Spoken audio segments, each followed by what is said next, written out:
बिस्मिल्लाहिर्रहमानिर्रहीम। मैं हूं डॉक्टर रऊफ राना और आप देख रहे हैं फार्मासिस्ट ऑनलाइन। आज की वीडियो में हम डिस्कस करेंगे बेड वेटिंग के हवाले से। ऐसे बच्चे जो बिस्तर 5 साल की उम्र से ज़ायद हों और वो बिस्तर पर पेशाब कर देते हों, रात को सोते हुए बिस्तर गीला कर देते हों, ऐसे बच्चों को हम बेड वेटिंग की बीमारी के ज़ुमरे में लाते हैं। बेड वेटिंग क्यों होती है, इसको कैसे ख़त्म किया जा सकता है और इसकी वजूहात क्या है, इसका इलाज क्या है, ये तमाम के तमाम हम आज की वीडियो में डिस्कस करेंगे। बेड वेटिंग की पहली वजह ये होती है कि वो बच्चे जो अक्सर रात को पेशाब कर देते हैं, उनके पेट के अंदर कीड़े मौजूद होते हैं।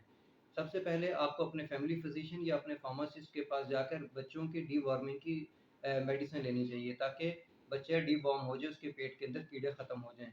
पेट जिन बच्चों के अंदर पेट के कीड़े मौजूद होते हैं, उनमें बेड वेटिंग की शिकायत ज़्यादा होती है। बेड वेटिंग की दूसरी वजह कॉन्स्टिपेशन है, मुसलसल कब्ज़ का होना। ऐसे बच्चे जो मुसलसल कब्ज़ का शिकार रहते हैं, उनके अंदर बेड वेटिंग की शिकायत ज़्यादा पाई जाती है बनिस्बत उन बच्चों के जो जिनमें कॉन्स्टिपेशन की शिकायत नहीं होती। अगर आपके बच्चे को मुसलसल कॉन्स्टिपेशन की शिकायत रहती है, तो उसकी खुराक के अंदर फाइबर का इस्तेमाल ज़्यादा से ज़्यादा करवा दीजिए। अगर फिर भी इससे कवर नहीं होता, तो कुछ में अपने फिजिशियंस को दिखाएँ और उसको कॉन्स्टिपेशन की दवा उसे मुसलसल दें, ताकि बच्चा इस बीमारी से को काबू कर सके और उसके नतीजे में उसकी बेड वेटिंग की जो आदत है, वो भी ख़त्म हो जाएगी। तीसरी वजह मसाने की कमज़ोरी होती है। इसके सद्देबाब के लिए आपको चाहिए कि जब बच्चे को बिस्तर पर सुलाएँ, तो उससे पहले उसे बाथरूम लेकर जाएँ, ताकि वो यूरिनेट कर ले और उसका मसाना खाली हो जाए। लेकिन यूरिनेट करने के 5 से 10 मिनट के बाद दोबारा उसे वॉशरूम लेके जाएँ और उससे कहें कि आप दोबारा पेशाब करें। अक्सर देखने में आया है कि ऐसे बच्चे जिनको मसाने की कमज़ोरी का शिकार होते हैं, वो एक कंप्लीटली अपना ब्लैडर, अपना मसाला खाली नहीं कर सकते। आप उसे 10 से 15 मिनट बाद जब दोबारा वॉशरूम लेकर जाएँगे, तो दोबारा उतनी ही क्वांटिटी में यूरिनेट करेगा, जितनी क्वांटिटी में उसने पहले किया हो। इस आदत को से करने से बच्चे का ब्लैडर मुकम्मल तौर पर खाली हो जाता है और नतीजतन वो बेड वेटिंग नहीं करता। बेड वेटिंग की एक और वजह एंटी डाययूरेटिक एंजाइम है।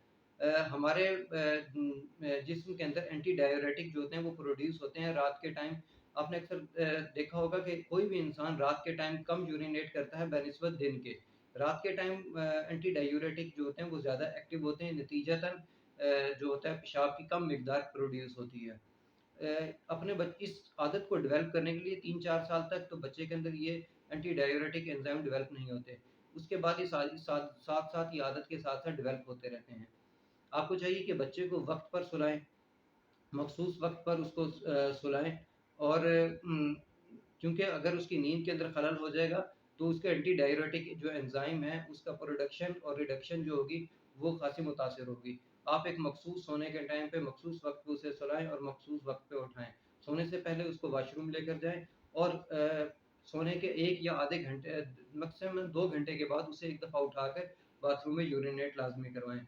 सोने से पहले उसका जो लिक्विड इंटेक है, उसको मिनिमम कर दीजिए। अगर वो दूध पीता है, तो उसको दूध की क्वांटिटी मिनिमम कर दें, उसे लिक्विड की क्वांटिटी मिनिमम दीजिए। इसके साथ कुछ जो है न्यूट्रिशन डाइट है। आप तेल बच्चों के अंदर तेल का इस्तेमाल करवा सकते हैं। अगर बच्चा तेल नहीं खाता, तो आप तेल को तवे के ऊपर मामूली सा रोस्ट कर लें और उसको आप ग्राइंड कर लीजिए और वो जो है पाउडर 1/4 टीस्पून बच्चे को डेली दें। इससे बच्चे के जो ब्लैडर है, वो कुव्वत हो जाती है, बच्चे जो ब्लैडर होता है उसको स्ट्रेंथन हो जाता है और नतीजतन बच्चा जो होता है बेड वेटिंग की आदत ख़त्म हो जाती है। बेड वेटिंग की आदत 5 साल की उम्र से 8 साल की उम्र तक अमूमन अक्सर बच्चों में ख़त्म हो जाती है। सिर्फ़ 7 से 10% जो बच्चे होते हैं, वो 8 साल की उम्र के बाद जो होता है बेड वेटिंग करते हैं। अल्लाह आपको और आपके तमाम अहले खाना को लंबी सेहत अता करें। आमीन।